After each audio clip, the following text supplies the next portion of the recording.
Good evening. I'm going to be giving a reflection prayer from Lenora McWhorter.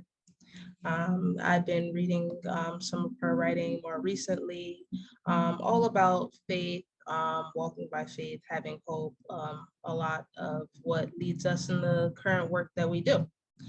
So this is called Life's Daily Doses.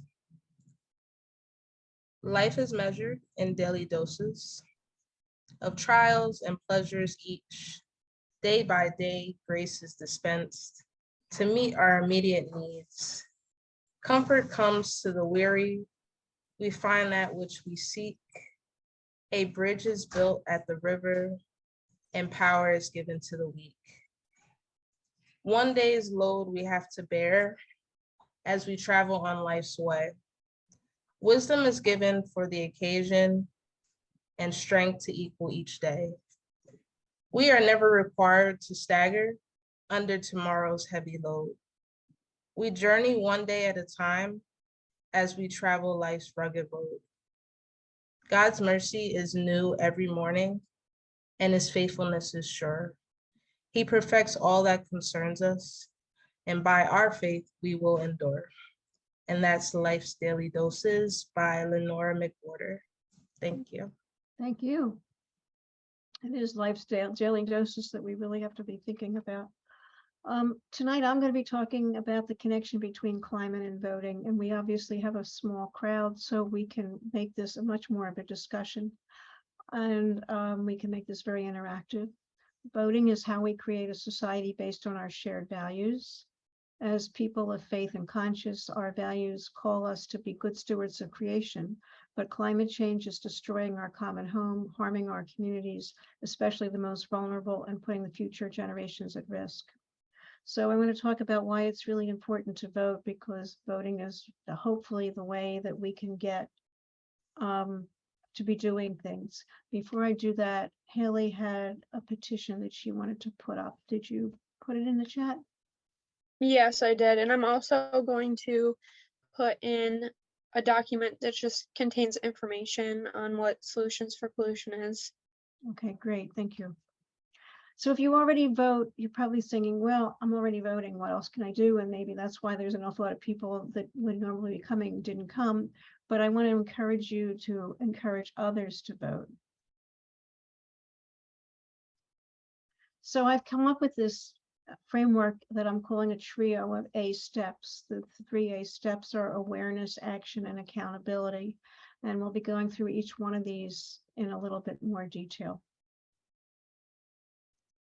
So in terms of awareness, we need to increase awareness that climate change impacts all people, but it especially impacts frontline communities. I'm sure those of us on this already know all of this. So I don't really need to go through this slide very much. Second, in terms of awareness, we need to increase awareness of all people of the importance of voting in every election.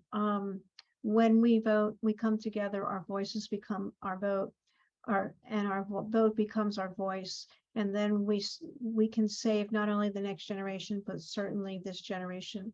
And that comes from a board member of the National IPL, Reverend Dr. Dorley. So voting is our constitutional right, and it's also a way of protecting our democracy, and certainly democracy is at risk right now. And I'm going to spend some time talking about races in Pennsylvania. Our tights are going to talk about Pennsylvania. Are both of you, Julie and Squiggle, both from Pennsylvania?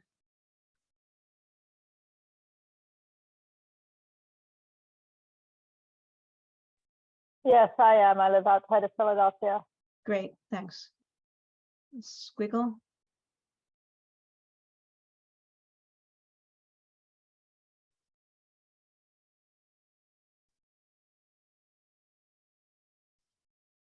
So if all the people who cared about climate voted, we could definitely change the outcome of the election. Another way of awareness is for us to be aware of voting policies, registration, voting early, vote by mail, need for IDs, etc. And policies differ by state. So we're going to talk about Pennsylvania regulations.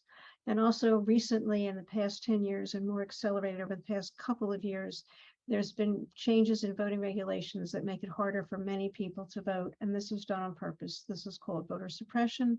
And there's no question that they're doing it to target certain communities.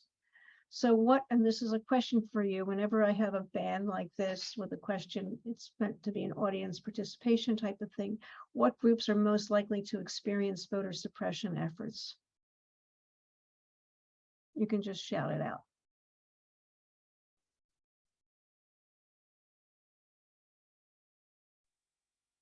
Native Americans, Yep, definitely. African Americans, African Americans, yep. college students, Yep. Any other ideas? So we have Native American, African Americans, college students. And I would generalize your first two to people of color in general, poor and lower income and frontline communities, as well as sicker and disabled people. And you may be questioning the last one, and it really has to do with access to voting booths, access to the ability to get a ballot and fill out the ballot, and also people in sicker parts of the country, in other words, places which have been identified as cancer alleys, face greater institutional hurdles to participating in elections and protecting their interests. Structural barriers such as registration restrictions, limitations to ballot access keep less healthy people away from the polls. As it becomes more difficult for sick people to vote because of these barriers, the electorate becomes even more distorted to favor healthier voters. Similarly, many states have erected greater barriers to voting since 2010, further making it harder for legislators to be accountable to all people. And I find that a very, very depressing quote. So some of the policies in Pennsylvania, just to go over Election Day, which is national, is Tuesday, November 8th. The polls are open from 7 a.m. to 8 p.m. All registered voters can vote, and we encourage everybody to vote. If it's the first time that you're voting at this polling place, it's because you're newly registered or you've changed your polling place because you moved. You need to show identification. It needs to be a government issued identification. The last day that you can register to vote is October 24th. And in Pennsylvania, this is something that's fairly new, and I'm glad that we have this. Any voter can choose to vote by a mail-in ballot, and they can request this ballot early, and they can vote early. And that means that it used to be you had to prove that you were disabled or that you were going to be out of town or something of this nature to vote. But it really opens up the time when people can vote. You can also vote in person by going to the county's designated location using a mail ballot. You get it on the spot, you fill it out, and the deadline for doing that is November 1st. And if you choose to use an absentee ballot, a mail by ballot, please follow the directions really carefully in terms of what you have to do, filling out the signatures, leaving certain envelopes blank, etc., because otherwise your vote is disqualified. Any questions about PA voter policies? I have a quick question. Mm-hmm. So I heard that as long as you will be 18 on election day, then you could register on the by the 24th. Is that true? Yes. Okay. You have to be 18 by election day. Okay. Which means that high school students oftentimes can be voting for the first time, high school seniors. Okay, thank you.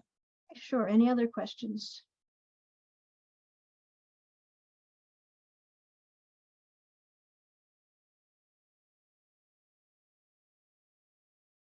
Okay, it's really important in terms of actions. This is my second A step to vote in every election.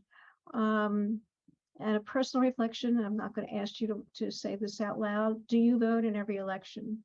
Do you vote for every ballot position, every policy, and every amendment? And then probably the hardest question is, are you informed about the candidates, their views, or do you vote basically on the basis of what other people have told you? So I'll give you a moment to think about, do you vote in every election? Do you vote for every ballot position and policy? And are you informed about the candidates? It's important to make a plan to vote, how you're going to vote, when you're going to vote, because when you make a plan and put it in your calendar, it's most likely going to happen. And then the importance of voting consistently, because consistent voters can drive policies. And one of the reasons I talk about voting in all ballot positions and issues is because some people only vote for the national issues like the senator or the governor or the big ones, but they fail to vote for the local ones. And it's actually in the local issues is where you can have the most impact, particularly in climate policy. So voting for the commissioners, voting for the city council, voting for the people in your area, in your specific locality that are climate friendly can make a huge difference. So what type of demographics am I talking about cares most about climate change? Obviously you do, so you could think about what are the demographics that you represent?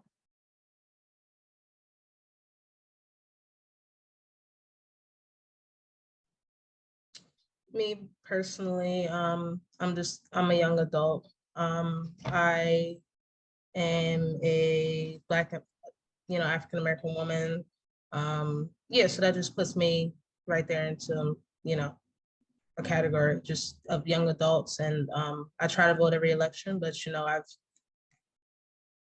I guess I've been voting for 6 years now, but it doesn't even feel like it. And really, that isn't that long, So yeah, I think keeping track and having a plan for election time is really important.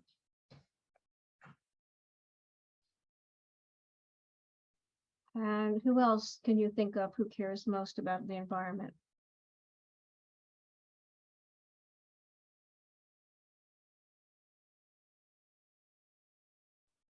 Are we stating like people, like individuals? Well, demographics. Oh, I would just say like low income communities, maybe areas that are dealing with like some air pollution or facing other like environmental impacts. Yeah. So of course, Amani gets it right. Young people under 30 care the most about climate change because they know it's going to affect them the most. People of color, poor and lower income frontline communities. Once again, they know that it's going to affect them the most and is already affecting them. And then females care more about climate change than males. Perhaps it's the maternal instinct. Perhaps it's because they care more about the world in terms of helping people and that type of stuff. Hispanic and Asian Americans are actually more concerned about climate than whites. And it has to do with the fact that they are more impacted by it. So now that you know who are the people who care the most about the environment, is true or false? People who care most about the climate are consistent voters. A thumbs up for, or you can put it as a reaction, thumbs up if it's true, that people who care most about the climate are consistent voters, thumbs down if that's false.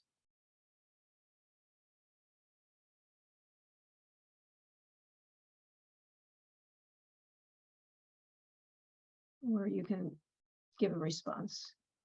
Thumbs down. Oh, Julie, I know you. Thanks for showing your face. I thought I recognized your voice. Thumbs down, you're saying no, they don't. Anybody else want to vote?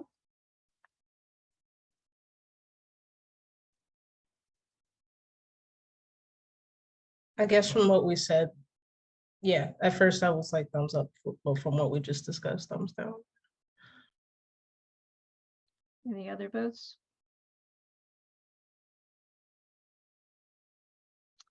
Actually, climate concerned people are not very likely to vote. Only 14% of the Pennsylvania environmentalists voted in the last primary or midterm election. So it just shows that they may care, but they're not voting. And without voting, they have no voice in directing policy or in influencing officials. When a demographic such as young people or people in a specific neighborhood have very voting records, they are dismissed by politicians. So that's really a scary thought, thinking that if you don't vote, you're not included in polls, you're dismissed by politicians, you really don't have a voice in driving policy at all. So I was quite surprised to find out that environmentally conscious people don't vote, because I assumed, well, they care about it, they vote. So now we know.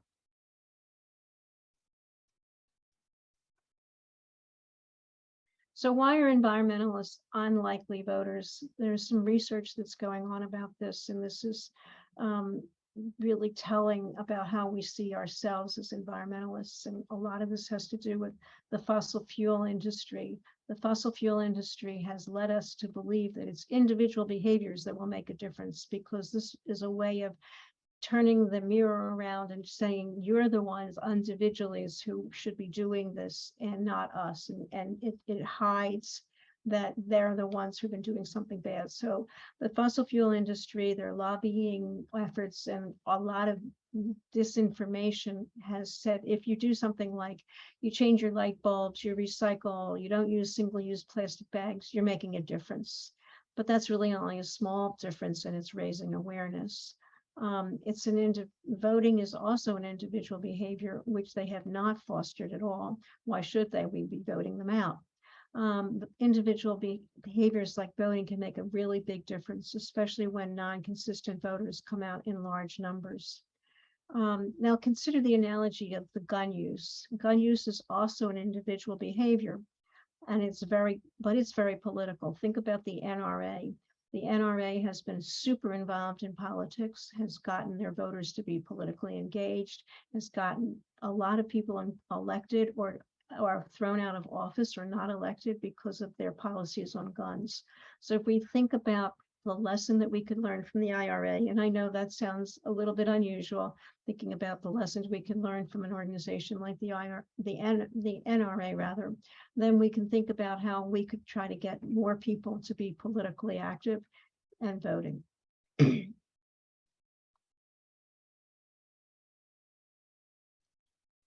So another action is to use climate policy statements as a voting record for the basis of choosing candidates. You can check their websites, you can read their literature to see what they say. Almost every candidate will have some position on the environment listed. Organizations such as environmental organizations give elected officials grades on how well they voted. For example, Senator Casey has a pro-environment score well into the 90s. So that's a really wonderful score, and we should be very happy that he's one of our senators. And the senator that's no longer up for election, it does not have a score anywhere near that. Also, environmental organizations oftentimes endorse pro-climate candidates who they vetted. So that would be another way of knowing who would be a good candidate to vote for. So what actions motivate people to vote? Any idea?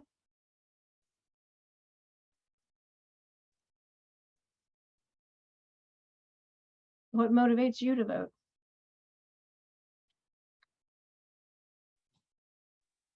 Patriotism. Yep. What else?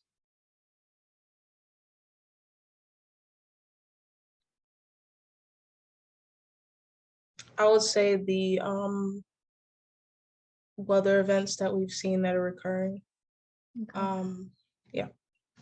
Now let's generalize beyond what motivates you to vote, but what motivates people in general to vote.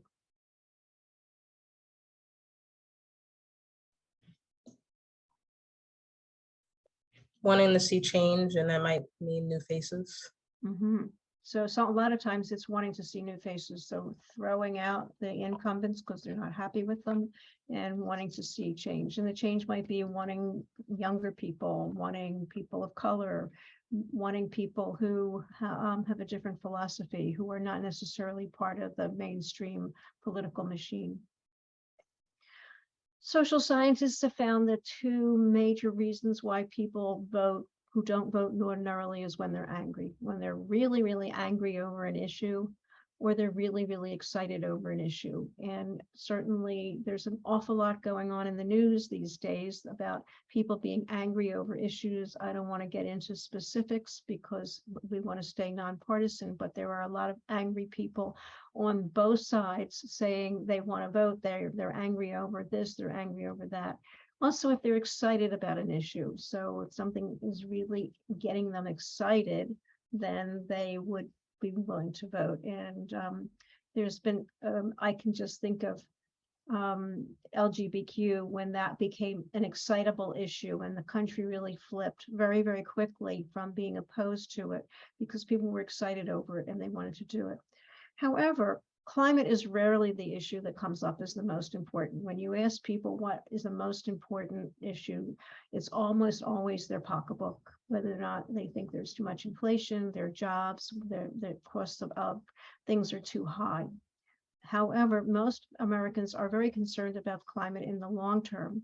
So what we need to do is make them aware of the connection between the long-term impact of who's in office and climate, even though we'll probably never get climate to be the #1 issue that people will vote on.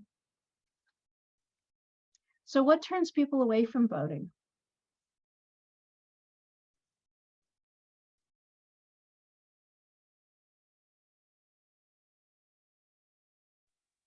They have to go to work. Yep, because they have to work. In some countries, they get the day off, or they have 3 hours off for voting. But if they're voting very long hours, if they're working very long hours, they may have long commutes. They can't be there between the hours when the voting polls are open. That's why I'm so excited about the vote early by mail, because you can do it on your own time. What else turns people off from voting? I know a few people, personally, they don't vote because they think their single vote won't really matter. There's a lot of people in that camp. My son often argues with me that my vote doesn't count. My sister, who lives in South Carolina, says that her vote doesn't count there because she's in the minority party. Any other reasons why people do not vote or turn them off from voting?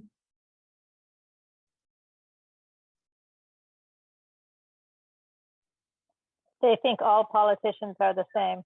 Yeah, or that they don't matter. They're just all the same, which I think today most people are realizing that's not so true. So voter suppression, making it harder for people to vote, is certainly a reason that people get turned off from voting. If you go to the polling place and you're turned away, you're certainly not going to try it again. If it's hard to get to the voting place, if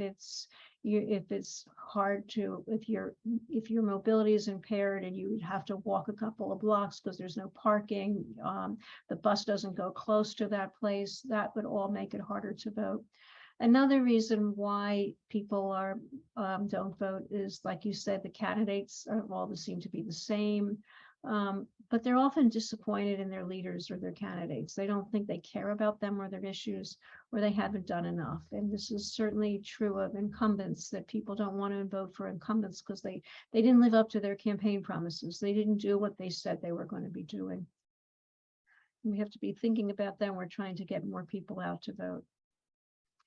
So one of the things that IPL is doing is they're trying to get 5 people in your life to check their voter registration status or to register to vote. So I'm going to be putting these, well, you'll get you're going to be getting the recording of this anyway. So if an action statement that's really important is to magnify your vote by asking others who care about the environment also to vote. So because yesterday was National Voter Registration Day, I actually sent out emails to people who I know have voted, who vote infrequently or who have just moved and said, hey, it's time for you to re-register. Please check this site or just re-register. So now look, another part about the action statement is knowing what demographics frequently vote and which do not, in terms of trying to get more people to vote. So which demographics vote a lot and which demographics do not vote very much.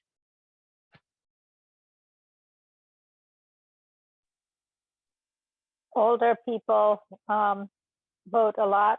I think some of that has to do with the fact that they don't have jobs to go to because they're retired, and younger people do not vote much. Part of that is like with college students, it gets complicated if they're going to college in one state, but you're originally from a different state. And I think what you said really is so true in terms of older people and younger people. I'm an older person. We had a civics course in high school.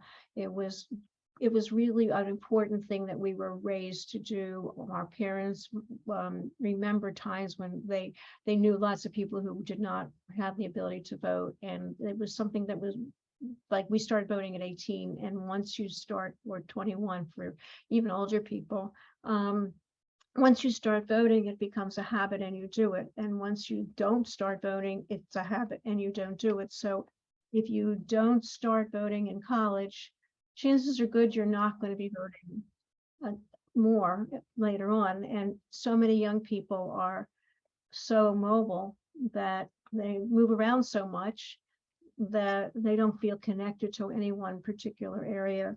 Last night I was doing a voter registration, reminding people in Georgia to, was it Georgia?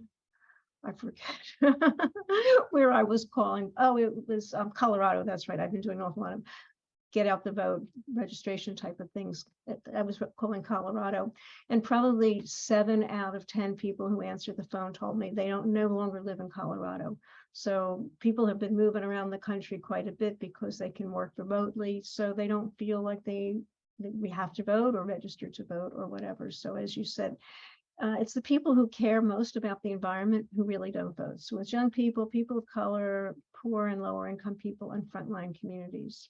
And the bottom bullet really surprised me.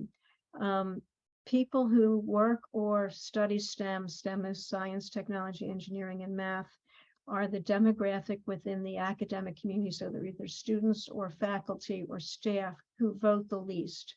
So liberal arts majors vote more than science majors, which was quite surprising to me. And the Union of Concerned Scientists is doing a whole initiative called Science Rising to try to get people in STEM to be voting more.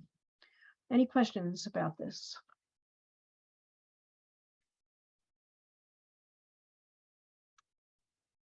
So I just want to reinforce that there's similar demographics for the people who frequently don't vote, or those who care most about the environment, are targeted for voter suppression. So it's the same group of people that we would like to see vote the most. They care about the climate, but they're also targeted for voter suppression, and they vote the least. So there's a huge effort to try to get these people to vote.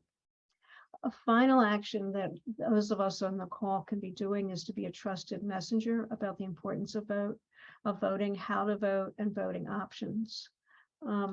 Every bit of research shows that the most effective way to impact voter turnout is one-on-one conversations with people that you know, people who trust you.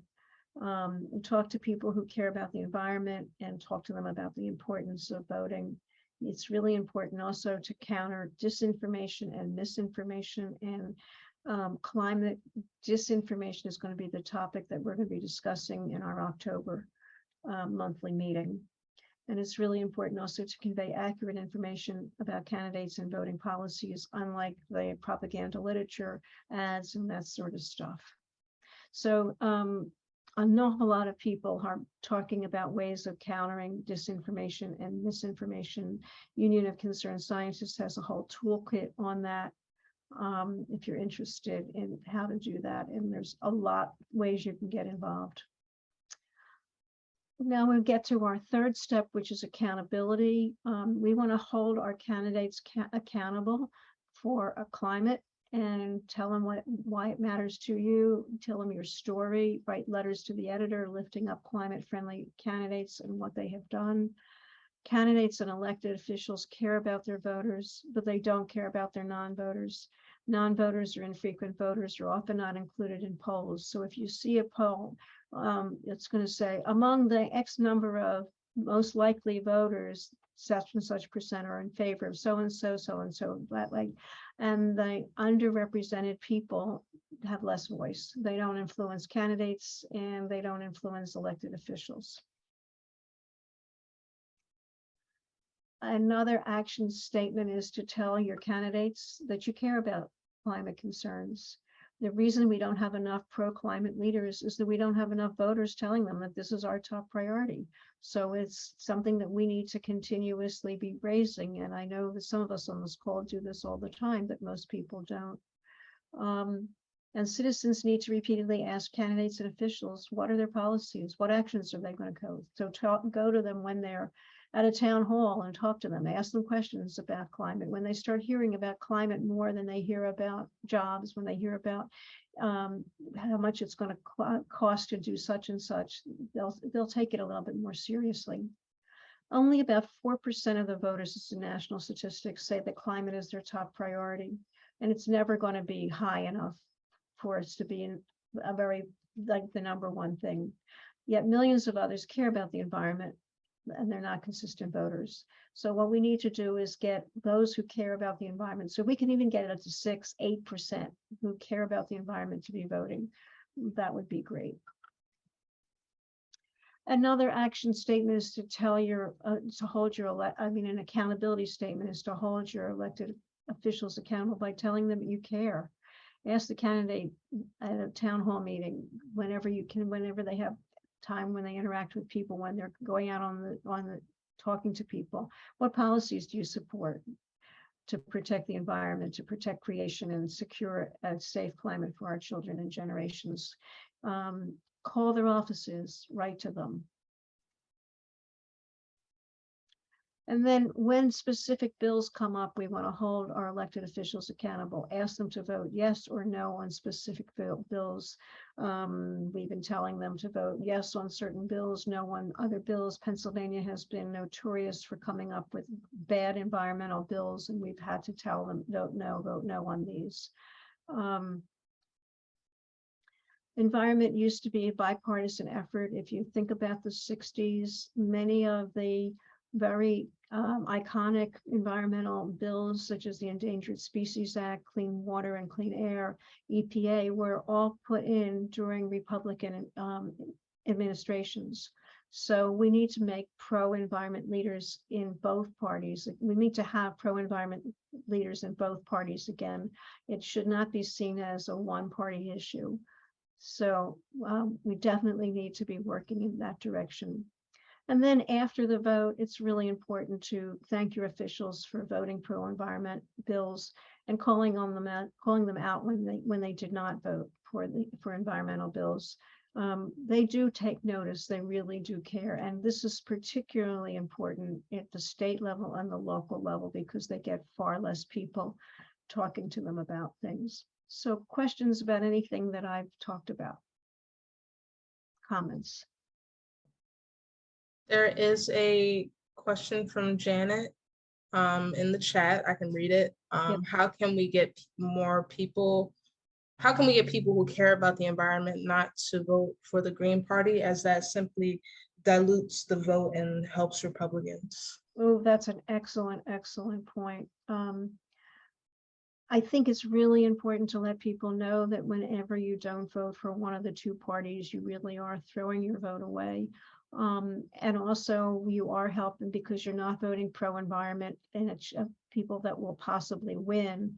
I think this is a one-on-one conversation. So when you know of a friend or a relative who's really cares about the environment, maybe you've been to rallies with them or something, they say, I vote the Green Party consistently.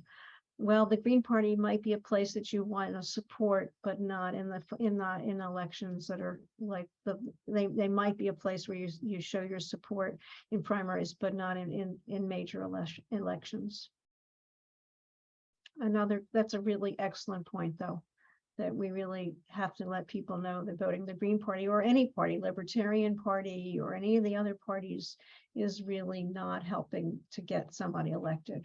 Unfortunately, we don't have a kind of democracy where we have multiple parties and we form coalitions where those little parties can really make a difference. If we had ranked choice voting, that would make that would make a difference. Yeah, like With the third Alaska. parties. Yeah, but Yeah. but I don't see that happening in Pennsylvania anytime soon. No, I don't either, but it would be nice. It would be nice to have it nationally.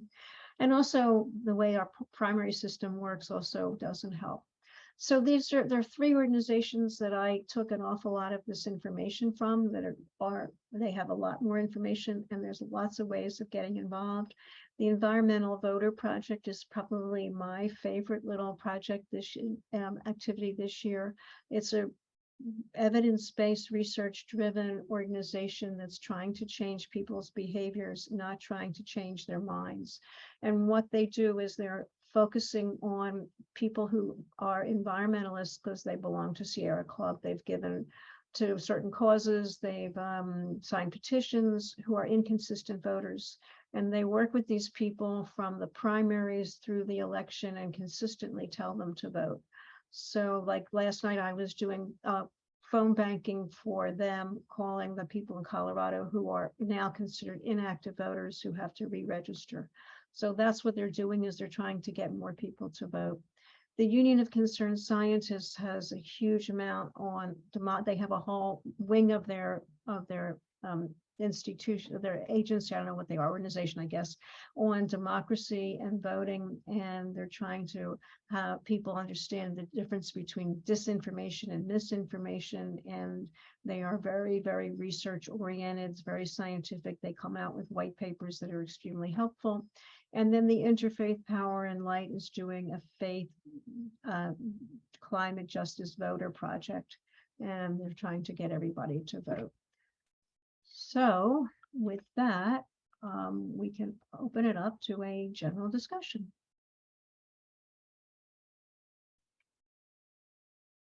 Comments, questions? And any other organizations that people know about? Julia, what is Climate Reality Project doing? They have their campaign is called Turn Out for Tomorrow, and right now their focus is on text banking, and so you can sign up to do text banking with the Climate Reality Project. And who are they targeting in the text banking? I actually asked them this question just the other day, and they said, well, their own members, first of all, which gets to what you were saying about, environmental voters not being consistent voters. And then they have, whatever algorithm they have to access other voters. Did it surprise you that people who are so concerned about the environment and who are members of this organization are not consistent voters? It did surprise me, but I had heard that before from the Environmental Voters Project. What particularly surprised me in your presentation is that people that are involved in STEM don't vote. That they're lower levels of voting, because I come from a STEM background. I'm an engineer, and I've always voted, so that surprises me to know that piece of information. I think it comes from the fact that they tend to be politically neutral. And I'll just give an example. When my sister and I were both in college in 69 was the year that Kent State, there were students that were killed at Kent State, and there were uprisings across the country, all over the country. It was a politically active time. My sister was at a STEM school. They only taught STEM there. They did absolutely nothing. They had no vigils, they had no protests, they had nothing. I was at a liberal arts college, and all the classes got canceled. And it was 3 weeks of intensive learning about activism and the Vietnam War and all this kind of stuff. I also think it comes from the fact that scientists feel that they have to get grants, and therefore they don't want to be known for being active in one area or another, because they might be having to get a grant from the Department of Defense or whatever, and they therefore want to be neutral. I think that is also changing, certainly the last 4 or 5 years, 6 years now, like the science marches and things of this nature. So perhaps scientists are realizing they have to not be as neutral and not voting.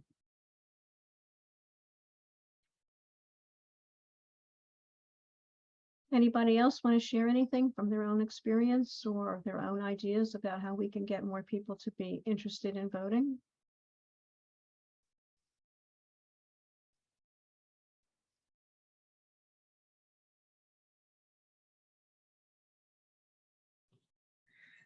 Yeah, I'll just add, I just feel like being able to like empathize with people who have concerns about voting. And I think as a young person, even just speaking in any age group, I feel like reiterating the fact that we're trying to help, our current planet, and, even when we're leaving, like for future generations. So mentioning like, grandchildren and things like that, where, making a vote could, have a lasting impact. It can go a long way. Mm-hmm. Reverend, I'm going to call on you. How involved are you? I guess I'm making an assumption. Are you connected with a religious institution such as a church?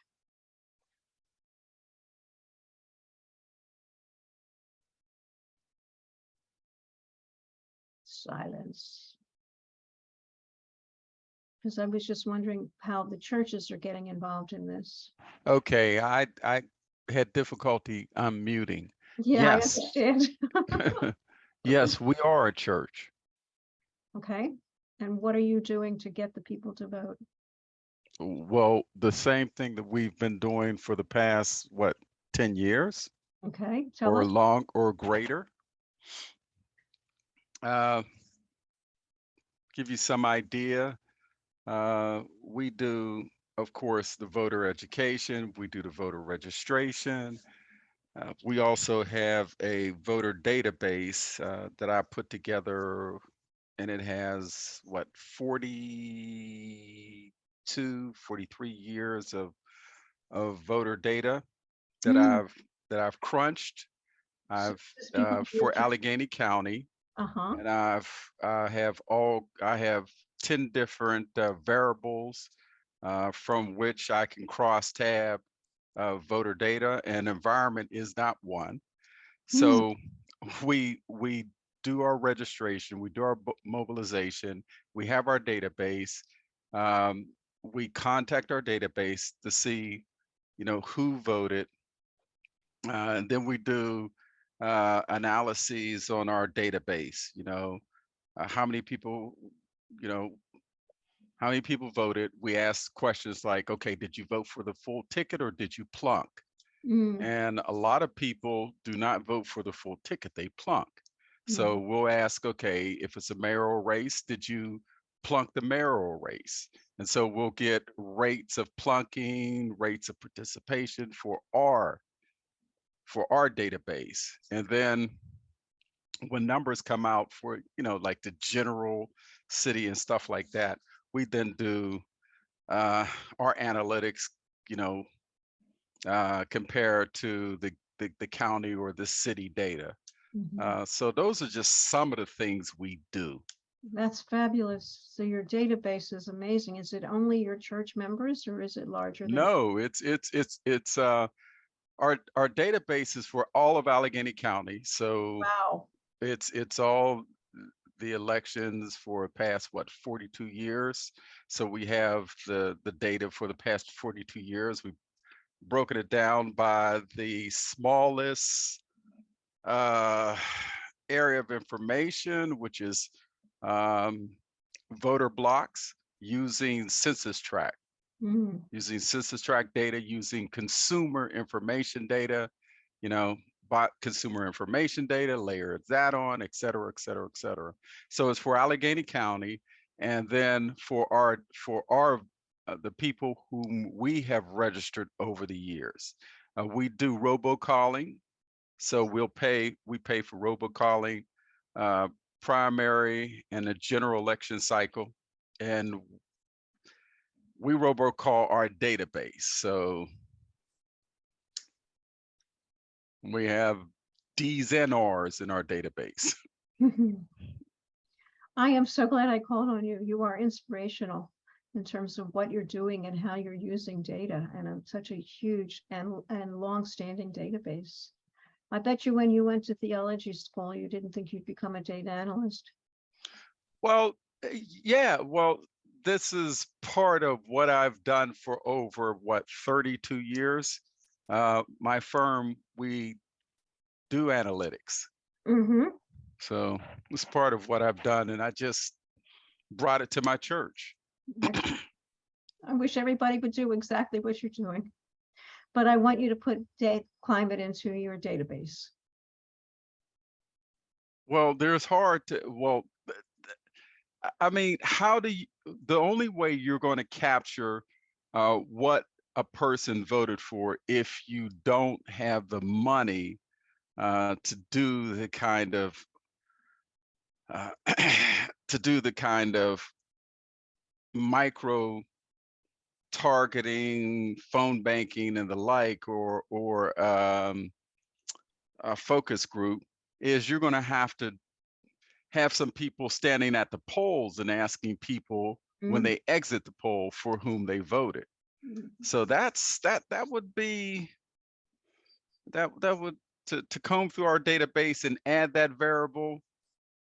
Well, I guess we can include that variable, and then from this point on ask that question. Mm-hmm. Yeah, okay. Or maybe proactively ahead of time, just so that people are aware that you can vote for in terms of climate. Do you also promote certain candidates or not? No, absolutely not. You want to stay nonpartisan, of course. Thank you. Thank you for telling us all that you've been doing. And what firm do you work for, or are you in charge of? Well, the name of my company is Burrell Foster. Anybody else want to share an experience or what they've been doing?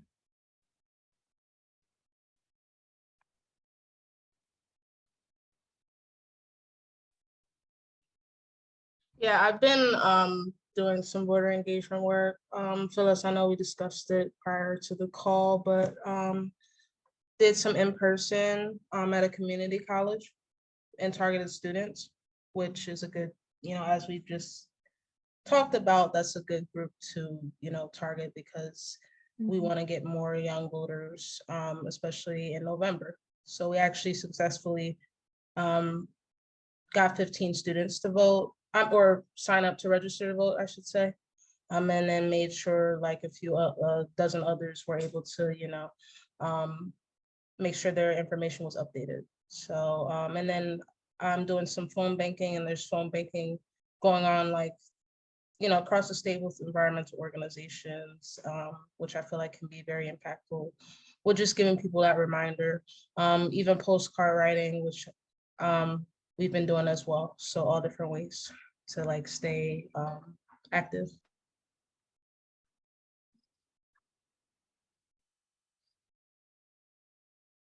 Anyone else?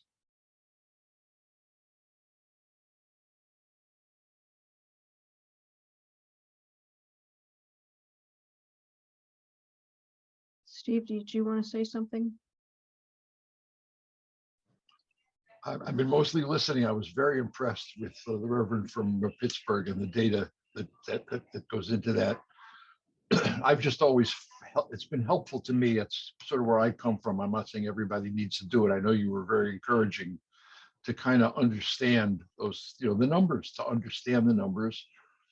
I don't know, like the kind of data he talked about for Allegheny County, which is probably a few million people. Pittsburgh, what it costs to keep it updated and keep it going the way they have. It's probably been a commitment of the firm to do that. Too bad every county can't be at least handed that kind of data on a silver platter that people can then use. Putting it together is difficult, but then there's the matter of using it. I've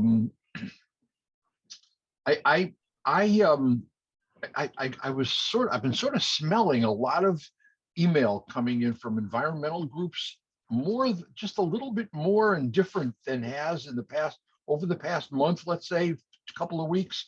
And I'm a person who's done a lot of grant writing in the past for municipalities. I'm a city planner. I do affordable housing work and community development, grant writing and things like that.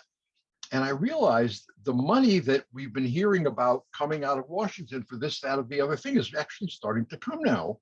And I don't know what's been published in terms of regulations, or I'm sure we're not yet at the stage where, grant applications are being accepted, but from nonprofit environmental groups to in any way participate in this environmental work. But it's probably going to come, and that's going to be very exciting.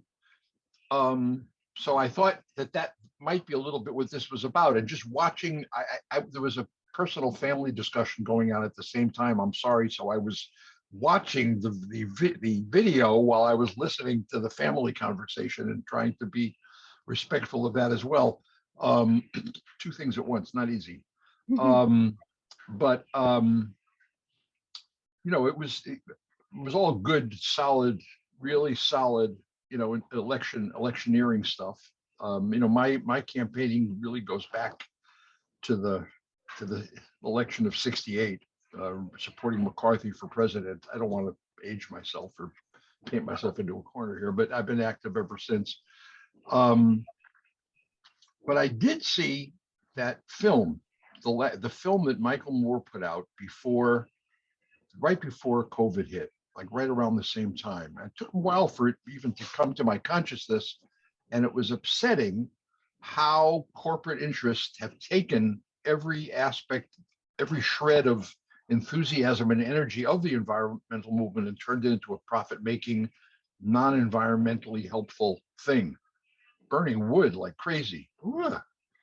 So I'm wondering, at the same time that we all may get excited about money coming down the pike and having a wave and to be engaged in stuff that's really happening, I'm concerned also that we don't lose sight of the issues raised in that movie, that film, and that we keep our eye on the bigger ball as well, that we're doing the best we know how to do in terms of really focusing on changing our social civic habits and economic system to really adjust to the realities of climate change. Yeah, the money Enough from me. spent well, and the money can be spent not as well. And it's really important that the money go into projects that will really be important and we have this technology and we have the scientific evidence for. A friend of mine wrote to me, and he was an early adopter of a hybrid car, and he then got an electric car, and he doesn't like his electric car, and he thinks that hybrids are the way to go. And then he says, but eventually it's going to be hydrogen cars, and that's not the science at all. I mean, the science is all that hydrogen is going to be used for large vehicles, ships and airplanes and that sort of stuff. But your car and my car is never going to be powered by hydrogen. So I don't know where he's getting his data from, but it's like, yeah, we need to, and there's an awful lot of carbon capture money in these projects. And that's really a way of just giving the petroleum companies free license to drill more and then try to capture a little. Yeah. I actually live in New Jersey. We're fighting a couple of new gas plants that are on the permitting stage still, and trying to get the governor to deny them the right to even build them.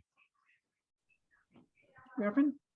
I have a quick question. Did your research reveal how much money, if at all, is going into turning out an environmental vote? A lot of money's going into it. but probably not less than what's going into the abortion, the gun rights, all the other issues. Well, so you're saying that at minimum, it's an equal portion? I don't know. I can't say an equal portion. I'm just saying that money is being poured into every single cause, whether they're on the left or on the right, but money is certainly being poured into it. I often think to myself, if we didn't pour money into elections, we could spend it on so many other things. Now, my question wasn't how much money is being poured into the election. My question was, did your research touch on how much money is, let me be a little bit more specific. How much money is being poured into advertisement, campaign advertisement on the issue? That's different. Mm-hmm. So if I want to mobilize a voter around an issue, then I'm dropping as much advertisement in as many different ways as possible. I'm trying to saturate an Right. area relative to information. And I've not seen that kind of information. I can't get my hands on that kind of information. I get my hands on all other types of information. I can tell you guns, I can tell you marriage, I can tell you abortion, I can tell you stuff like that. But there isn't any information that I can find available about climate change. And that's an indication right there. Yeah. How do we expect to move the needle if we are not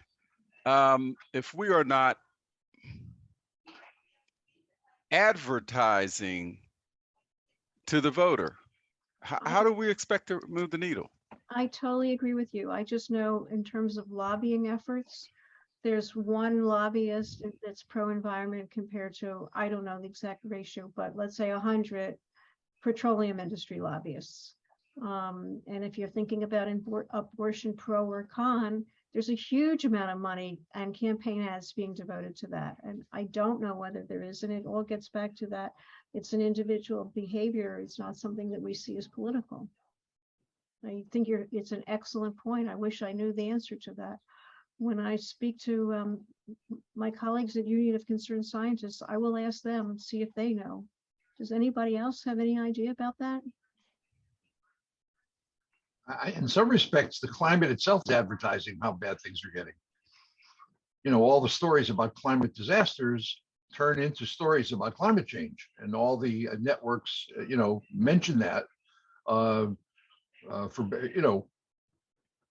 So in some respects, that's true. It's not an issue that's not there. It's just a very different kind of an issue. You know, that it's such a big picture thing. Well, I want to push back on that. No, it is an issue that's not there. I do this for a living. I'm telling you, it is an issue that is not there. It may be there in this community, but I'm telling you, relative to the voter, it is an issue that is not there. And the condition of Mother Earth is not an appropriate advertiser at all. At all. I can tell you gun violence in my community, right? But here's what moves the needle. What moves the needle is when the politicians advertise to that. It's when the mothers organize and advertise to that. It's when the activists, street level activists, religious activists organize and advertise to that. It has to go, it has to be taken from the intellectual to the lived experience. And I don't see it. I pour through a lot of data. I do not see it. And lobbyists lobbying politicians isn't the advertisement. That doesn't make its way down to the people.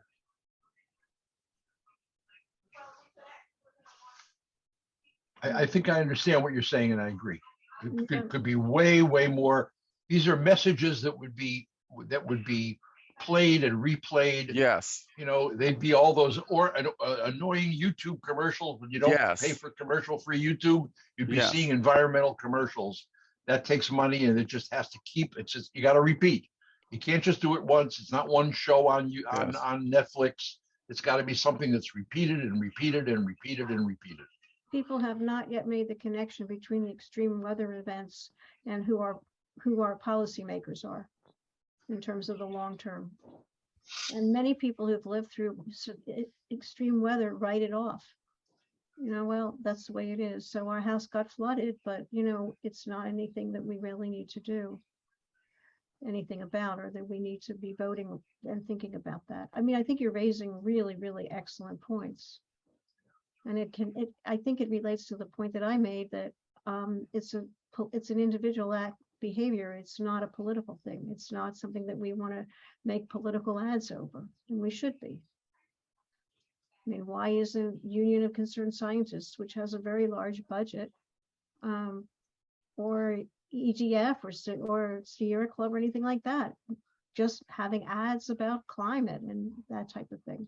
This is a real issue. I mean, they don't have to be partisan.